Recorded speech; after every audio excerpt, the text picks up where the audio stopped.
Ju përshëndes të gjithëve të nderuar teleshikues, mirë se vini në këtë edicion informativ këtu në televizionin rajonal 6+1 Vlora. Do të jemi së bashku me zhvillimet kryesore të ditës së sotme. Gjykata e apelit të posaçëm ka lënë në fuqi masën e ndalimit të daljes jashtë vendit për Belinda Ballukun, e marrë pandehur për shkelje të barazisë në tendera për tunelin e Llogaras dhe në netim për 7 procedura të tjera tenderuese të Unazës së Madhe të Tiranës.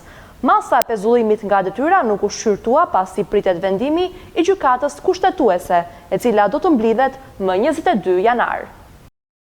Gjykata e apelit të posaçëm vendosi këtë të njëjtë që për masën e pezullimit nga detyra të zëvendës kryeministres Belinda Balluku të pres vendimin që do të marrë gjykata kushtetuese më 22 janar në shqyrtim themeli pas ankesës së kryeministrisë dhe më pas të shprehet në varësi të tij.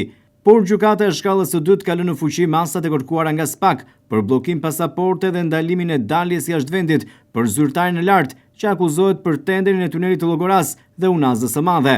Nëse kushtetuesja do të vendosë se një ministër mund të pezullohet, atëherë gjykata do të mblidhet përsëri për ta shqyrtuar këtë pikë të pezullimit nga detyra.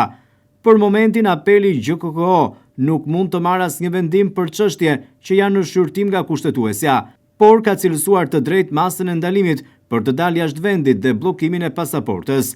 Gjykata e apelit të posaçëm ka lënë kështu në fuqi masën e ndalimit jashtë vendit për Belinda Ballukun, e marrë pandehur për shkelje të barazisë në tendera për tunelin e Llogaras dhe në hetim për 7 procedura të tjera tenderuese të Unazës së Madhe të Tiranës.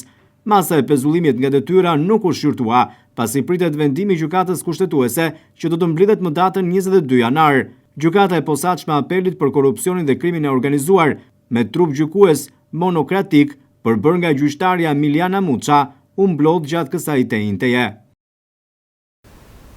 Një 65 vjeçare ka ndëruar jetë në Spitalin Rajonal të Vlorës. Shtetësja me iniciale SS është dërguar me urgjencë në spital për të marrë ndihmë mjekësore pasi kishte konsumuar një sasi të lartë medikamentesh buqësore. Gjithashtu, për gjatë 24 orëve janë referuar materialet në prokurori për konfliktin mes dy nxënësve në shkollën jo publike në Sarand, ku mbeti plagosur me fik një 15 vjeçar. Sot në Spitalin e Vlorës është shoqëruar nga familjarët pasi dyshohet se ka konsumuar medikamente buqësore shtetësja me iniciale SS, 65 vjeçe, e cila si pasojë e përkeqësimit të gjendjes së saj shëndetësore ka ndëruar jetë në spital. Grupi hetimor vijon punën për sqarimin dhe dokumentimin e plot të këtij rasti. Specialistët për hetimin e krimeve në Komisariatin e Policisë Sarand referuan materiale në prokurori dhe shpallën në kërkim për veprën penale, mbajtja pa leje dhe prodhimi i armëve shpërthyese dhe i municionit shtetasin RH, 48 vjeç, banues në Sarand. Pasi më datë 17/12/2025, në afërsi të vendit të quajtur 15 Kaçi, në lagje numër 1 Sarand, në një bordur trotuari është gjetur nga kalimtar të rastit një çantë me ngjyrë të zezë, brenda së cilës ndodhe një armë zjarri pistolet Lloyd TT. Nga verifikimet e para hetimore dyshohet se arma e zjarrit i përket shtetasit RH, për të cilin vijon puna për lokalizimin dhe kapjen e tij. Po nga këta specialist u referuan materiale në prokurori mbas përfundimit të veprimeve në lidhje me konfliktin e ndodhur ditën e djeshme në Sarand, midis dy shtetasve të mitur, ku një 13 vjeçar goditi me mjet prerës një 15 vjeçar, i cili mbas marrjes së mjekimit në spital u largua për në banesë. Specialistët për hetimin e narkotikëve referuan materiale në prokurori dhe nisën procedimin penal për shtetasin ML, 20 vjeç, banues në Vlorë, pasi gjatë kontrollit fizik i u gjet dhe u sekuestrua një sasi lënde narkotike kanabis. Specialistët për hetimin e krimeve në Komisariatin e Policisë Vlorë referuan materiale në prokurori dhe shpallën në kërkim shtetasin SK, 42 vjeç, banues në fshatin Novosel, pasi dyshohet se ka ushtruar dhunë psikologjike ndaj dy prindërve të tij. Në bashkëpunim me Agjencinë Shtetërore të Kadastrës, Bashkia e Vlorës ka nisur procedurën e regjistrimit fillestar të pasurive të paluajtshme. Kryetarja Bashkisë së Vlorës, Brunilda Mersini, tha se tashmë fal dokumentit të pronësisë dhe të gjitha nismave që qeveria shqiptare ka nisur për rritjen ekonomike të zonës, të gjithë të interesuarit mund të zhvillojnë pronën pas procesit të certifikimit. Në bashkëpunim me Agjencinë Shtetërore të Kadastrës, Bashkia e Vlorës ka nisur procedurën e regjistrimit fillestar të pasurive të paluajtshme në Gjyerin, Llakatun, Drithas, Grabian, Babice Madhe, Babice Vogël, Bishan dhe Aliban. Të gjithë personat e interesuar sipas Bashkisë së Vlorës që posedojnë pasuritë paluajtshme në këto zona kadastrale, ftohen të kontaktojnë dhe të bashkëpunojnë me grupet e terrenit me qëllim realizimin e procesit regjistrimit fillestar të pronës së tyre. Kryetaria e Bashkisë së Vlorës Brunilda Mersini thotë se tashmë fal dokumentit të pronësisë dhe të gjitha nismave që qeveria shqiptare ka nisur për rritjen ekonomike të zonës, të gjithë të interesuarit mund të zhvillojnë pronën e tyre sipas procesit të certifikimit. Ne jemi duke vazhduar menaxhimin e 6 fshatave në zonën e Vlorës, që do të thotë Babica, e Madhe dhe e Vogël, Gjuerina, Drithas, Grabian, Mifol dhe Aliban. Me këto 6 fshatra ne mbarojmë procesin e menaxhimit të tokave bujqësore me një pjesë të stafit të bashkisë, por janë bashkangjitur dhe zoti Ernest si pronar i kësaj sipërfaqes ku jemi këtu në Gjyerin dhe 2 punonjës të Agjencisë Kadastrit Shtetëror, të cilët i falenderojmë për punën që kanë bërë deri tani në identifikimin e 180 pasurive në këtë zonë. Zoti Ernest është një nga njerëzit që është duke marrë pjesë në këtë proces si banor i interesuar për pronën e vet. Dhe kjo ka dhe një qëllim që të gjitha tokat e menaxhuara do t'i japin akses ditën e nesërme të gjithë qytetarëve që këtë pronë dhe ta zhvillojnë, sepse dokumenti i pronësisë jep të drejtën atyre që në gjithë nismat që qeveria ka hapur për zhvillimin e zonës të arrijnë të përfshihen. Gjatë bashkëbisedimit me banorët e këtyre fshatrave, kryebashkiakja Mersini u ndal në Gjyerin, ku prej më shumë se 25 vitesh Fadili dhe Bushania kanë hapur aktivitetin e tyre Baxho, duke qenë sipas kryetares së bashkisë një model pune për përkushtimin. Mersini ka uruar që shembuj të tillë veprimtarie frymëzuese që rrisin ekonominë vendase të shtohen, ndërsa bëri thirrje sa ata fermerë, të cilët nuk e kanë certifikatën e pronësisë, të nxitojnë për ta marrë atë dhe të ndjekin këtë model suksesi.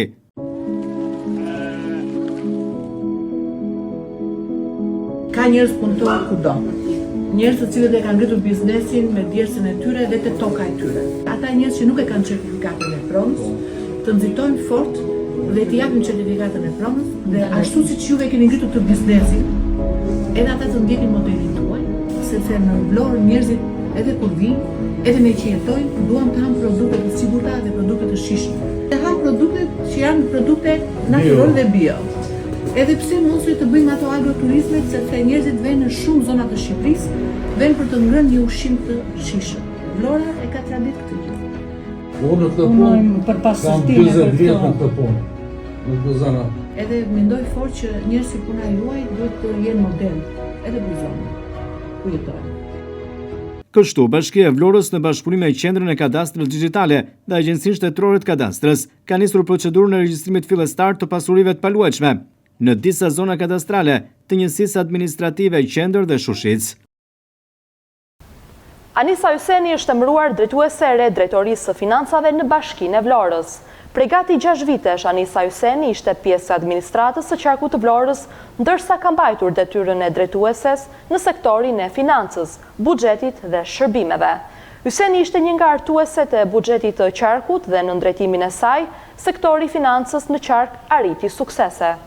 Hyseni fitoi konkursin dhe ka marrë tashmë një nga detyrat e rëndësishme në Bashkinë e Vlorës. Shpenzimet e planifikuara për vitin e 2025 arrin në vlerën e 209 milion lekëve të ndarë si shpenzime për paga dhe sigurime. Anisa Hyseni është emëruar drejtuese e re e Drejtorisë së Financave në Bashkinë e Vlorës. Disa ditë më parë, Drejtoria e Burimeve Njerëzore shpalli vendin vakant për drejtues të Drejtorisë së Financave në Bashki dhe pasi hyri në konkurs dhe u shqyrtua dosja, Hyseni u shpall fituese. Pas verifikimit të dosjes së saj, Anisa Hyseni rezultoi fituese me pikët maksimale për shkak të formimit të saj, karrierës dhe eksperiencës së mëparshme, por edhe si njohëse mirë e financave dhe pushtetit vendor. Anisa Hyseni vjen nga njëjta detyrë që mbante edhe në Këshillin e Qarkut në Vlorë. Pikërisht prej gati 6 vitesh, ajo ishte pjesë e administratës së Këshillit të Qarkut, ndërsa prej 5 vitesh ishte përgjegjëse në sektorin e financës, buxhetit dhe shërbimeve. Hyseni ishte një nga artueset e buxhetit të Këshillit të Qarkut në Vlorë dhe në drejtimin e saj sektori financës në Qarkun e Vlorës arriti suksese, si në drejtim të menaxhimit të fondeve, por edhe të projekteve të ndryshme, vendase dhe ndërkombëtare. E njohur për profesionalizmin e saj, por edhe vlerësuar nga administrata e Këshillit të Qarkut dhe këshilltarët e Këshillit të Qarkut për mënyrën e artimit të buxhetit, Anisa Hyseni tashmë do të jetë drejtuese e financave në Bashkinë e Vlorës. Duket se institucioni vendor ka arritur të zgjedhë një profesioniste e cila do të vazhdojë po të njëjtën detyrë që mbante më parë, duke menaxhuar tashmë fondet e një prej institucioneve më të rëndësishme, siç është Bashkia e Vlorës. Për formimin e saj, Anisa Hyseni vlerësohet si një eksperte në ekonomi, por edhe njohëse e mirë e pushtetit vendor. Të gjitha këto do të mund të bëjnë që ta drejtojë me sukses edhe drejtorinë e financave në Bashkinë e Vlorës. Për zgjedhja e Anisa Hysenit si drejtuese e re e financave në bashki, duket se ishte e duhura me qëllim menaxhimin e fondeve të një prej institucioneve më të rëndësishme, sikundër është pushteti vendor e konkretisht Bashkia e Vlorës si një ndër bashkitë më të mëdha të vendit, por edhe me të ardhurat të larta, duke qenë një qytet bregdetar, ku turizmi është një prej sektorëve kryesor të tij. Në Vlorë me sa duket mund të bësh biznes vetëm 40 ditë. Pavarësisht zhvillimit të sektorit të turizmit, investimeve infrastrukturore, në njësitë e biznesit përgjatë vjeshtës e dimrit mungojnë klientët. Kjo situatë rëndon sigurisht gjendjen e tyre financiare, duke bërë që mos të përballojnë dot faturat dhe kostot e larta që vijojnë të rriten çdo muaj. Në Vlorë me sa duket mund të bësh biznes vetëm 40 ditë.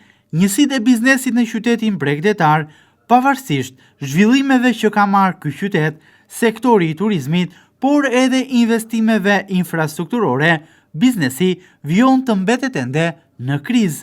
Të gjitha bizneset në qytet, me përjashtime ndoshta fare të vogla, punojnë vetëm 40 ditët e bearit. Pas përfundimit të sezonit veror, në njësitë e biznesit në Vlorë, këndon cinxuri. Vlora në këtë drejtim nuk ka ndryshuar as pak nga realiteti shumë viteve më parë, pavarësisht hapave pozitiv në disa drejtime. Njësitë e biznesit vazhdojnë t'i gëzojnë vetëm sezonit veror. Për ta vërtetuar këtë fenomen, të mjafton sot të shohësh lungomarin e Vlorës, bizneset në pjesën më të frekuentuar, të populluar dhe krenarin e qytetit përgjatë kësaj tenteje janë totalisht të boshatisura. Në hapësirat e njësive mungojnë gjëja më e rëndësishme, mungojnë klientët. Tek këto mund të shohësh ndonjë lëvizje, kryesisht të stafit, pasi për sa i përket klientëve në numër janë të papërfillshëm. Ka ndonjë shkëndi fare të vogël, kryesisht përgjatë fundjavave, por klientela me sa duket mbetet vetëm të shtunën dhe të dielën, por gjithmonë kur në qytet ka më të mirë, pasi rreshtet e shiut e falimentojnë biznesin edhe në fundjavë.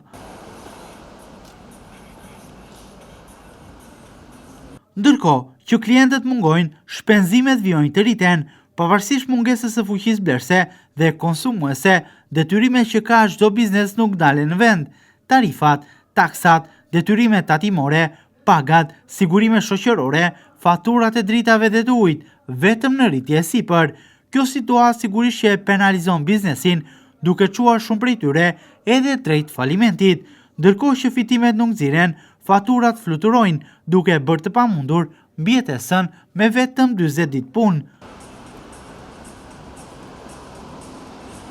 Shpesh janë bizneset e qytetit ata të cilët reklamojnë zhvillimin e sektorit të turizmit, madje reklamojnë me të madhe ecurinë e këtij sektori, por edhe zhvillimin e tij, ndërkohë që reklamim të madh i bëhet edhe arritjes së qëllimit të turizmit gjithvjetor. Kjo situatë duhet të shërbejë si një këmban alarmi edhe për vetë biznesin, për reagim të tyre. Turizmi gjithvjetor në Vlorë vijon të mbetet një ëndër. Në qytet, përgjatë vjeshtës dhe dimrit, nuk ka më njerëz dhe jo më pushues. Nga qyteti, në dimër dhe vjesht, ka nisur të largohen edhe vetë vlonjatët.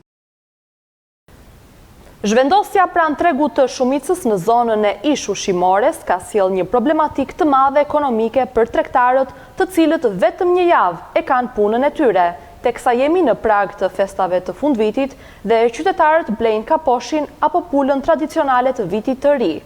Tregtarët theksojnë se largësia e tregut dhe pamundësia e qytetarëve për të ardhur deri aty apo mungesa informacionit në disa raste po i penalizon ata së tepërmi.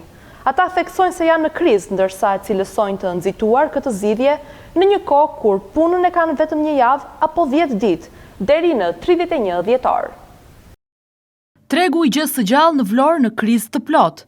Zhvendosja pranë tregut të Shumicës në zonën e ish ushqimores ka sjell një problematik të madhe ekonomike për tregtarët, të cilët vetëm një javë e kanë punën e tyre, teksa jemi në prag të festave të fundvitit dhe qytetarët blejnë kaposhin apo pulën tradicionale të vitit të ri. Tregtarët theksojnë se largësia e tregut edhe pamundësia e qytetarëve për të ardhur deri këtu apo mungesa informacionit në disa raste po i penalizon ata së tepërmi. Tregtarët thonë se janë në krizë, ndërsa e cilësojnë të nxituar këtë zgjidhje në një kohë kur punën e kanë vetëm një javë apo 10 ditë deri në 31 dhjetor. Jo vëlla, jo. S'ka fare. Fare. Pse? Si shpjegoj ta bësh? Ku e du në zhju? Larg, s'kemi shit fare. Na kanë zënë ata të mistrit për çep palltos duan parat. Nuk di të thebi. Është gjë që nuk ka zgjidhje kjo. Me këtë jo, urdhë shikoni, ka një problem nuk ska gjë. Në këto ditë që keni ardhur, sa keni shitur? U nuk ka pa do ditë që kam marrë, unë 2 herë kam marrë tëra, po nuk ka shitje, është shumë e vështirë, është shumë e largët puna. Sa keni ju, sa? O ka për atë katë kokë. Po ku i shis? U mina se vaseri shesi këtu, po nuk e di çfarë të bëj tani. Vetëm me njëri dhe me kështu, me telefon. Pra është shumë vështirë në këtë situatë. Po në këtë terren që është shumë e vështirë. Shumë larg, edhe dikush që do të vijë, tentoj të vijë, nuk vjen dot, shumë larg. Ska as autobus dhe një autobus. Po asgjë nuk ka, nuk e shkoj vetë, asnjë s'ka, vetëm thjesht ta që shesi këtu janë kaq. Do vi këtu. Një moshatar, një pensionist. Mirë neve që jemi në çik më të fuqishëm, po ka moshatar. Largësi e madhe morbur. Vend kishte plot për shtetur atje 5 ditë janë vit i ri. Nuk është ditë për ditë në atë. Kjo është shumë keq, shumë keq. Jo, ja për gjiro, ja makina kam aty, ja. S'ka fare. Jo. S'ka gjiro fare. Po ja, duket vendi, ja, qikojnë juve. Këta që kanë harur për të shitur, mund të du gjeni në një vend tjetër. Janë largë, mund të du gjeni në një vend tjetër, nuk e djetë. Ju e dini. Pra s'pas ka fare njëri për blerë. Po ja, kush është, ja. Nuk kemi shitur ja tek Keshmalli, sa është ora, shikohet. Ja kaq. Sa ditë keni që keni ardhur? 5-6 ditë. Asnjë nuk e shitur? Ja, tek Keshmalli, është ora 11. Kemi shitur ja tek Keshmalli, se s'ka njerëz, ata nuk e dinë se ne ku jemi, edhe mund të blinë, po nuk e dinë ku jemi. Po dhe e largë ndoshta? Shumë larg, është shumë larg, ai s'ka me çfarë të vi këtu që të vi ta blej. Ju nga vini? Unë jam në Trebllova. Keni shumë kohë? Kemi. Se jemi pa punë, punë merremi, po ku do ta shesim? Vlora është një nga zonat që mbahen për produktin bio të gjelit të vitit të ri dhe në vendin ku u gjendej tregu provizor në hyrje të qytetit të Vlorës ishte më aksesueshëm edhe nga qytetarët e rretheve të tjera si Tirana, Elbasani e të tjerë, që mund të kalonin në këtë zonë dhe të blinin. Por zhvendosja e tregut në zonën pranë tregut të Shumicës ka sjell një situatë vërtet shqetësuese për tregtarët, të cilët në këto ditë kur duhet të punonin, nuk po fitojnë dot për shkak se nuk ka ku shkon të blej në këtë zonë të paaksesueshme dhe ndoshta në mungesë informacioni për të tjerë që nuk e dinë se ku është vendosur ky treg. Për tregtarët kjo nuk ishte as pak zgjidhje, pasi po i çon drejt falimentimit. Fundviti është një prej periudhave më të rëndësishme për vendin për shkak se përgjatë vjetorit merr formën finale buxheti për vitin e ardhshëm. Pritshmëritë për këtë buxhet qytetarët e Vlorës i kanë kryesisht tek rritja e pagave dhe pensioneve, duke i renditur si kërkesat e tyre kryesore. Sipas qytetarëve duhet të ketë investime dhe për rehabilitimin e segmenteve rrugore në qytet, por edhe përmirësimin e pastrimit. Fundviti është periudha më e rëndësishme për qytetin, por edhe për rang vendin, për shkak se përgjatë vjetorit merr formën finale buxheti për vitin e ardhshëm. Po çfarë presin qytetarët e Vlorës dhe cilat janë kërkesat e tyre, të cilat duhet të parashikohen në këtë buxhet? Në intervistat për televizionin 6+ Vlora, qytetarët rendisin si kërkesë të tyre primare mirëqenien ekonomike. Sipas tyre, vëmendje e veçantë duhet jetë pikërisht tek rritja e pagave, por edhe pensioneve, të cilat vijojnë të jenë minimale, që nuk japin mundësi për të përballuar jetesën. Për sa i përket qytetit të Vlorës, ata kërkojnë investime në asfaltimin e segmenteve rrugore të dëmtuara, që janë kthyer në problem për ta. Një prej prioriteteve kryesore, sipas qytetarëve, duhet jetë edhe përmirësimi i pastrimit në qytet. Asgjë më tepër. Pse? Se Mirëqenia tek neve është për i bret fare. Pensionista neve jemi në zero. Tani qa mund të bëjmë tepër neve? Sugjeroja që ai të lëshojnë qik për pensionistat të japin copë bukse. Sot për nesër janë pensionistat. Po edhe dokumentat e shtëpive të tona, unë jam lindur rritur në Vlorë. Edhe mua akoma s'mi janë bërë dokumentat e hipotekës. Nuk na kapin fare, as na afrojnë fare. Të mira materiale që të presim. Jo pensionet, jo këto që të mira materiale do presim më në tani. Ta mirë mbajnë sa më mirë qytetin në shërbim të popullit. Tonë sepse shikojmë shumë pa pasërti. Dhe rritje ekonomike, besoj të shohë. Patjetër. Ke shpresë o plësohen? Po, shpresa vëzëse fundit. Shë para plët, edhe shëndet. Plët do tjetër. Po mira, buxheti sa bëndo shëndet? Po dhe buxheti ke dhe shëndetin? Jo, them nga buxheti qeverisës lartë. Po ata dhe e ngërën vetë dhe ujdisën. Qa do në? Pa dhe pensionistët tani mund e një qikë. Ja ka që atë kërë, shëndet së vjetë do të mëj. Po më dhe në lek do hale bukë më mirë. Po shumë dha, që shpesh është e vdekur. Ne i pensionistë la Flori. Qëfar do të përmirësohet? Qëka që e sugjeron?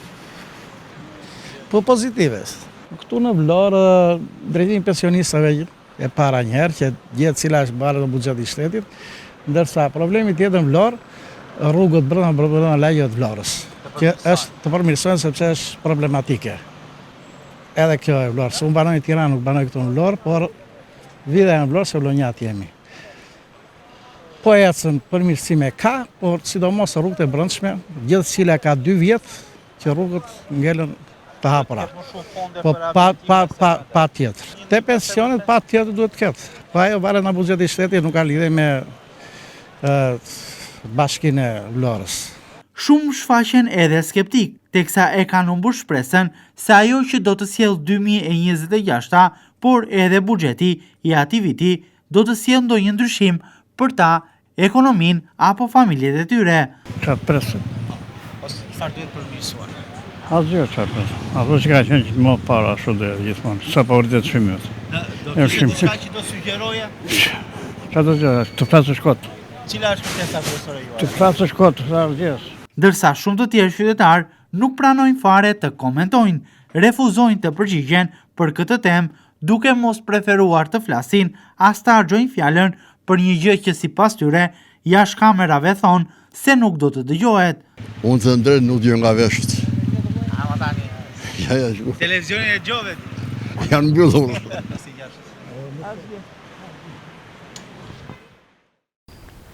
Departamenti i Biznesit dhe Qendra Inovacionit Smart City Hub, Fakulteti Ekonomisë në Universitetin Ismail Qemali, organizuan workshopin inovativ Krijimi një sipërmarrje digjitale.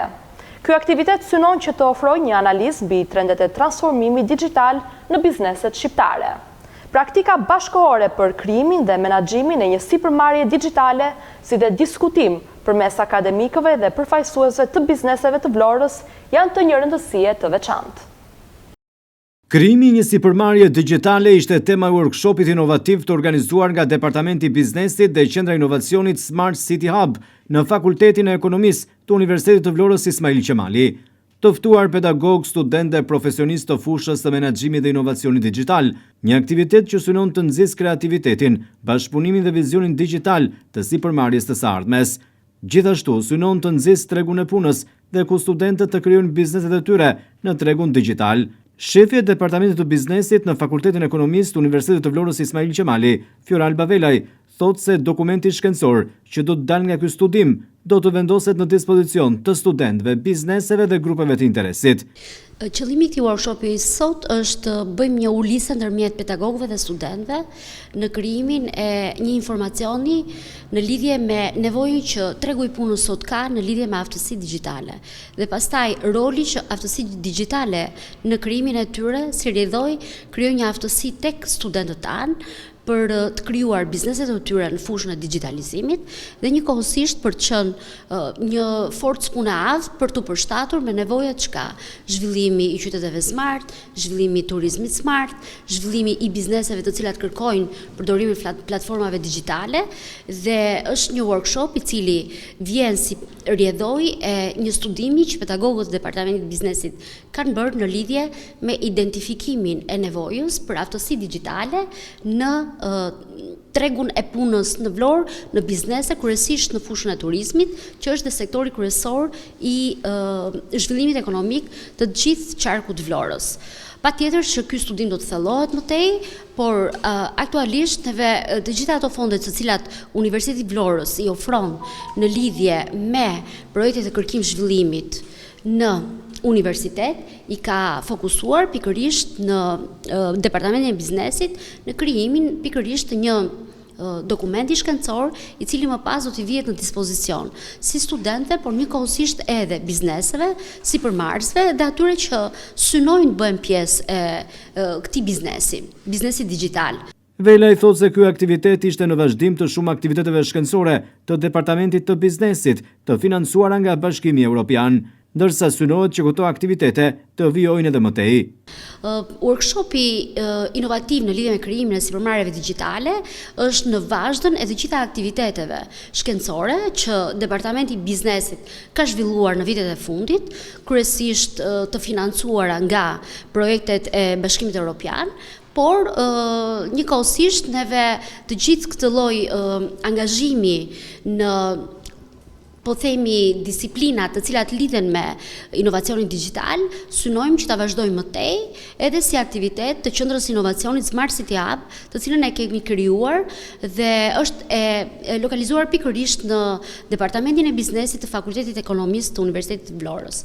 I gjithë ky dokument shkencor së shpejti do të vihet në dispozicion të sipërmarrësve, të pedagogëve, të studentëve dhe kryesisht të studentëve në faqen zyrtare të Universitetit të Vlorës, ku mund të konsultohen të gjithë grupet e interesit në lidhje me gjitha dhënat që janë mbledhur për punuar dhe kanë nxjerrë konkluzione dhe rekomandime të vlefshme për të gjitha këto grupe interesi. Workshop inovativ krijimi një sipërmarrje digjitale synon që të ofrojë një analizë mbi trendet e transformimit digjital në bizneset shqiptare, praktikat bashkëore për krijimin dhe menaxhimin e një sipërmarrje digjitale, si dhe një diskutim ndërmjet akademikëve dhe përfaqësuesve të bizneseve në Vlorë.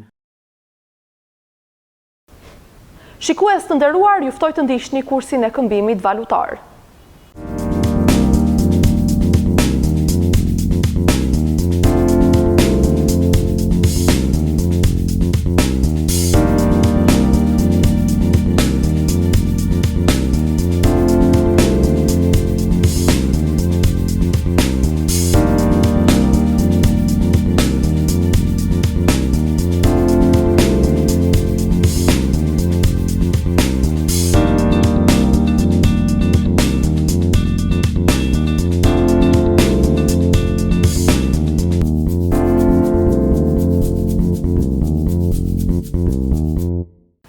Segmenti rrugor tek Kalaja është kthyer në një rrezik për kalimtarët dhe drejtuesit e automjeteve. Kjo për shkak të 10 pemëve të llojit pish, por edhe gurëve me madhësi të konsiderueshme, të cilët rrezikojnë të bien në rrugë. Kujtojmë se në fillim të muajit dhjetor në këtë segment, një pish ra për tokë, fatmirësisht pa lëndime në njerëz apo dëm me materiale. Segmenti rrugor që lidh qytetin e Vlorës me fshatin turistik të Radhimës dhe Orikumit më pas, është kthyer një prej rrugëve më të rrezikshme të qytetit. Pjesa më kritike, më e rrezikshme për të qarkulluar me automjet, është sigurisht zona e Kalas. Në masivin shkëmbor të kësaj zone janë të mbjella prej vitesh me qindra pemë të llojit pish, të cilat janë gati për të rrëzuar për tokë. Pisha këto të cilat janë përkulur ndjeshëm drejt segmentit rrugor, duke të dhënë imazhin se do të rrëzohen nga momenti në moment. Kjo situatë është e tillë prej muajsh, por për shkak edhe të kushteve atmosferike, si dhe rrëshqitjeve të dherave në zonë, është përkeqësuar edhe më tepër, duke u kthyer në rrezik për kalimtarët dhe veçanërisht drejtuesit e automjeteve. Vlen të theksohet edhe fakti që vetëm pak ditë më parë, në datën 2 dhjetor, pikërisht në këtë zonë, pas ditëve me mo të keq, një prej pemëve të llojit pish ra në segmenti rrugor duke bllokuar qarkullimin. Fatmirësisht, pisha u rrëzua në një moment që nuk ka patur aty qarkullim të automjeteve, duke shmangur rrezikun për të përfunduar si për ndonjë automjeti, duke ju rrezikuar jetën drejtuesve, por edhe kalimtarve.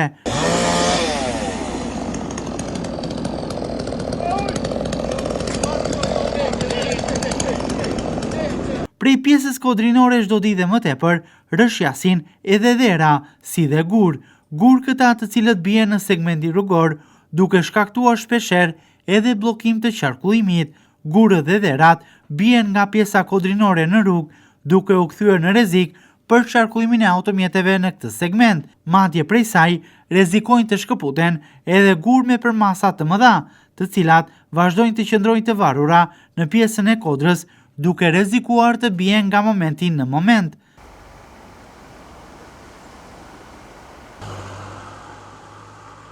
Duhet të merren masat e menjëhershme përballë kësaj situate të rrezikshme për qytetarët dhe veçanërisht për drejtuesit e automjeteve.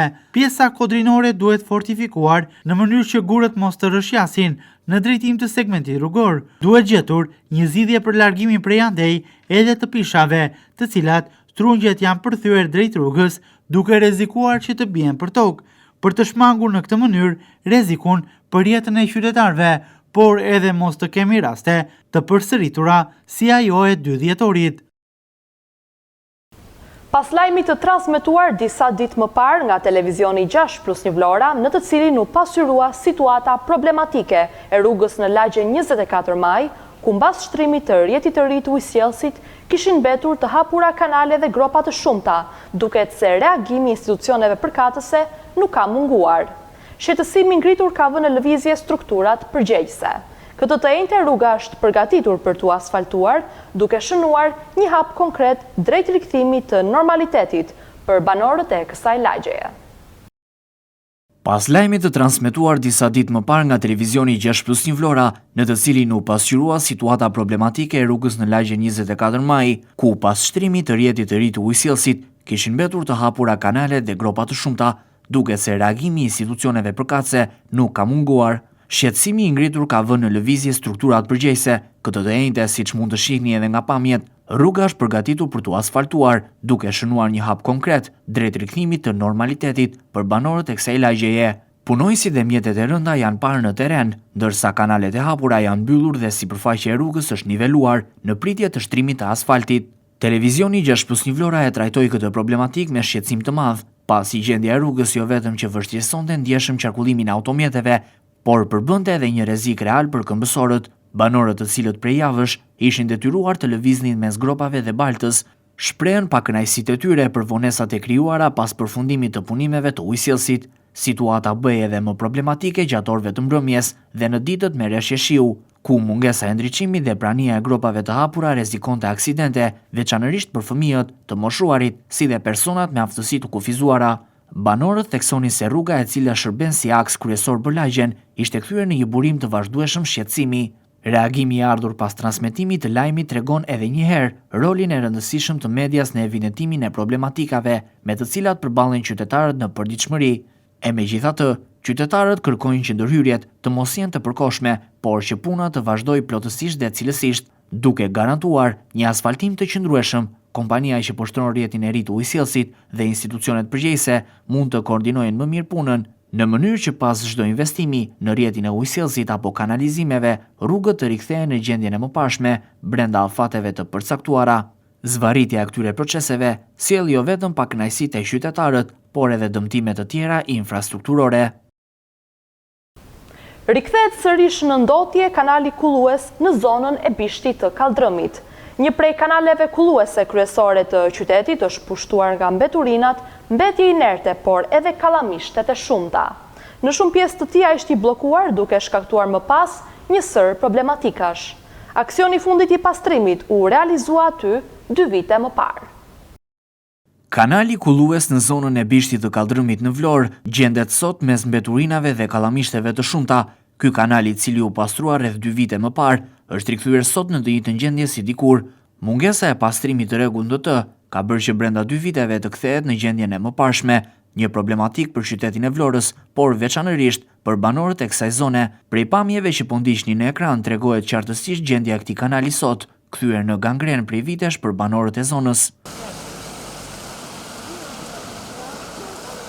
Në shumë pjesë të tij ky kanal është i bllokuar, duke u kthyer në një prej faktorëve të përmbytjeve të qytetit dhe në zonën përreth. Ai bllokohet nga mbeturinat e shumta të hedhura nga papërgjegjshmëria qytetare në rrjetin e kanalizimeve. Aty kanë përfunduar edhe mbetje të shumta inerte duke shkaktuar më pas një sër problematikash për zonën. Madje çdo ditë prej banorëve të zonës hidhen edhe mbetje direkte në këtë kanal, duke shtuar më tepër ndotje që shkakton një sër problematikash. Ky kanal është pastruar rreth 2 vite më parë, por që prej 2023-shit e deri më tani nuk ka patur më aty asnjë përpjekje, asnjë punë të nisur për pastrimin e tij. Po flasim këtu për një prej kanaleve kryesore kulluese të qytetit, i cili transporton ujërat e shiut dhe ato të larta nga pjesa kodrinore si dhe nga Kanina në drejtim të hidrovorit të qytetit. Ai bashkon disa bloqe banimi, duke marrë me vete ndotje dhe një sër mbetjesh. Kjo situatë sigurisht ndikon edhe në imazhin që të ofron sot një prej zonave më të frekuentuara të qytetit. Ky kanal gjendet mes bllokut të banimit Hajro Çakëri dhe njëkohësisht në një prej rrugëve kryesore të qytetit, atë të Unazës së Madhe.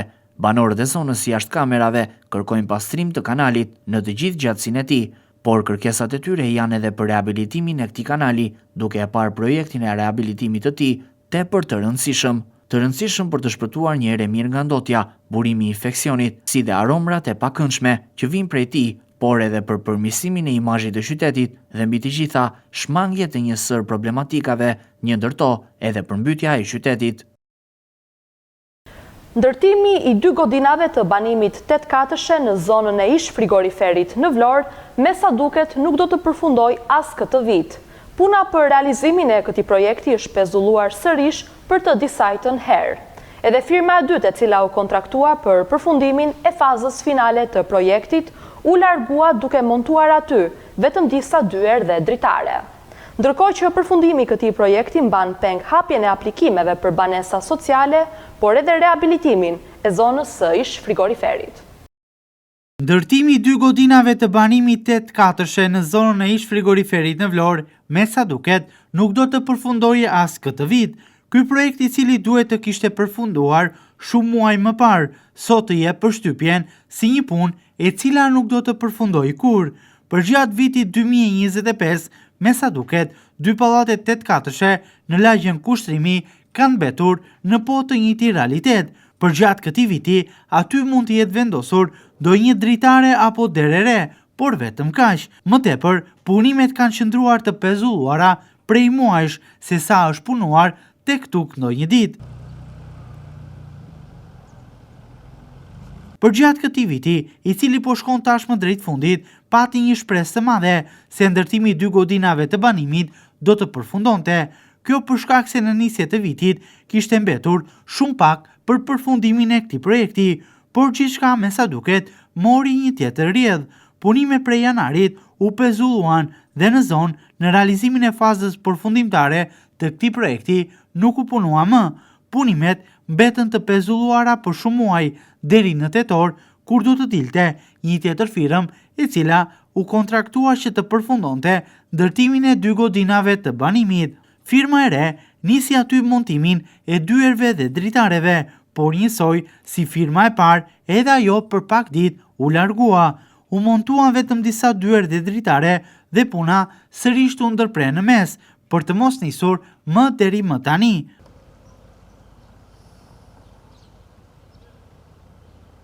Këto banesa do të jepen me anë të kredive bankare. Ato janë shtëpi me kosto të ulët, të cilat do t'ju shërbejnë një kategorie të saktuar të qytetarëve, të cilët do t'i përfitojnë duke i marrë me kushte të lehtësuara. Numri i personave që ka nevojë për një shtëpi në qytet është relativisht i madh, por ndërkohë që qytetarët kanë vite që presin për të aplikuar, nuk po punohet as pak për përfundimin e këtyre banesave. Përfundimi i këtij projekti sigurisht që mban pezull edhe aplikimet, të cilat nuk janë çelur, ku me qindra familje presin me shpresën se një ditë ky pallat do të përfundojë së ndërtuari. Ndërkohë që pezullimi i punimeve për ndërtimin e 2 godinave 8-katëshe të banimit mban pezull edhe rehabilitimin e zonës së ish frigoriferit, ku kujtojmë se ka një kontratë të lidhur mes Bashkisë së Vlorës dhe entit kombëtar të banesave. Me përfundimin e 4 objekteve të banimit 8-katëshe, do të nisë aty edhe rehabilitimi i territorit.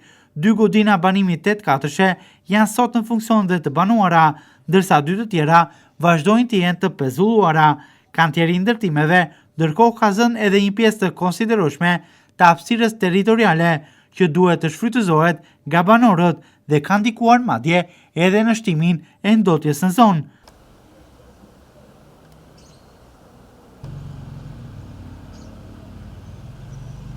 Ndërtesat, të cilat ende nuk janë përfunduar së ndërtuari, vjojnë ndërkohë të amortizohen. Sa më tepër kohë kalon, ende pa u vendosur fare në funksion, kanë filluar që të pësojnë edhe dëmtimet e para. Shkolla jo publike Perla ka organizuar një aktivitet festiv në kuadër të festave të fundvitit. Elementet artistik të larmimshëm e bën edhe më të bukur festën, ashtu si kundër zërat e mrekullueshëm të fëmijëve të vegjël dhe nxënësve të shkollës nëntëvjeçare.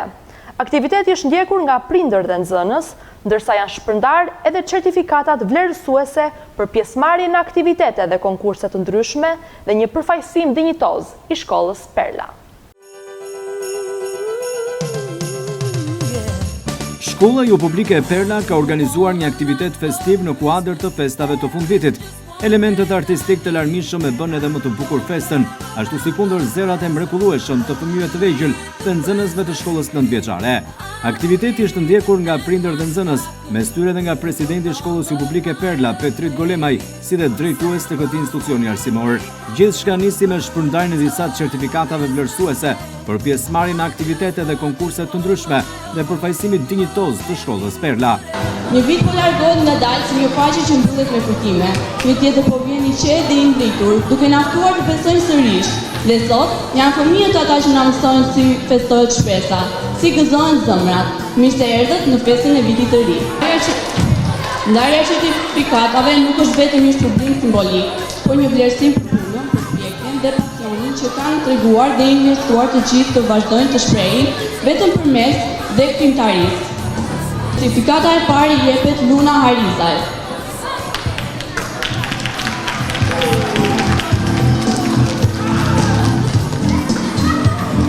Tjetër Fjorkensa Golemaj.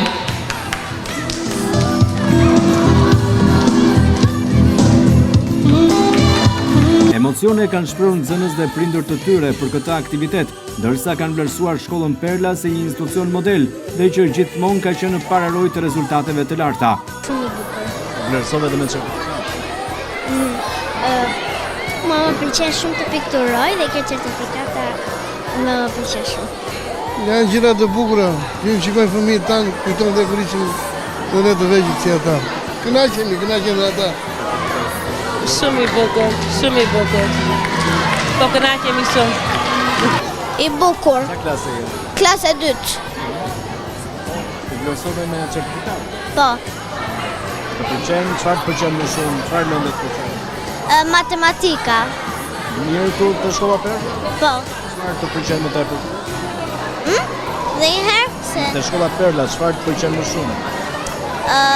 Palestra, se bëjmë shumë koncerte. Pa. Si po ndihesh? Pa.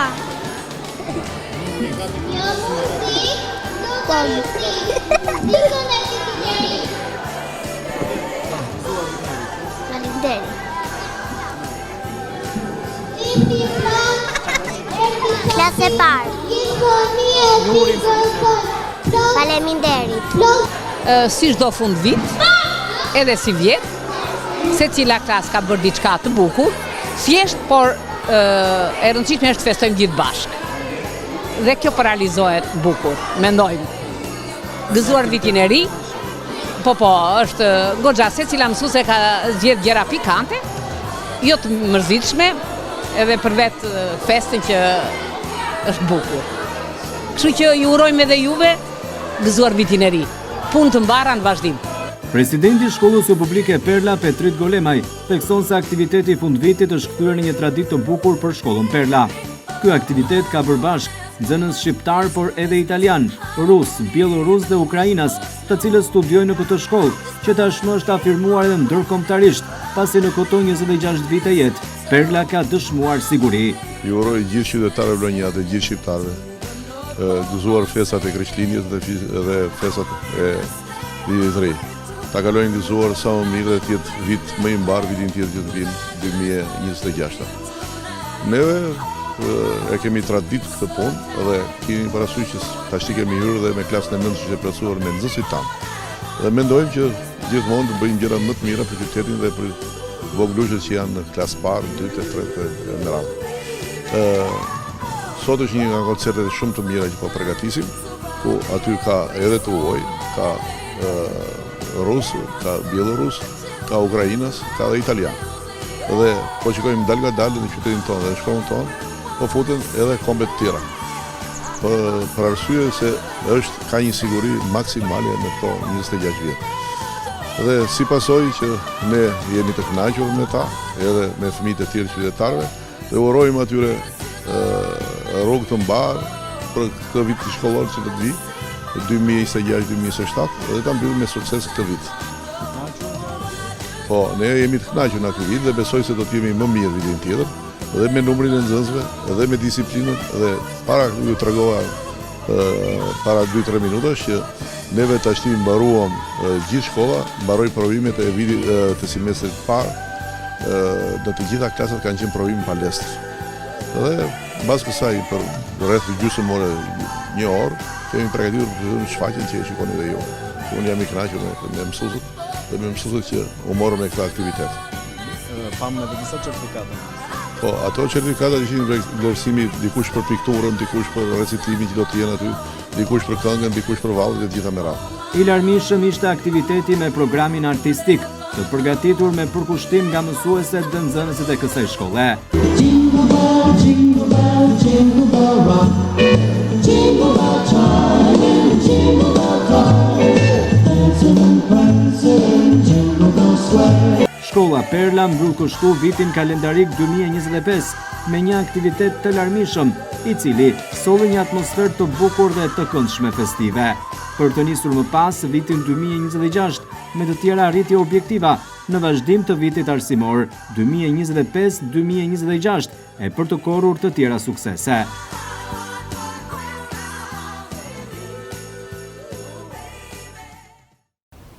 Në vijim juftoj të ndiqni parashikimin e motit.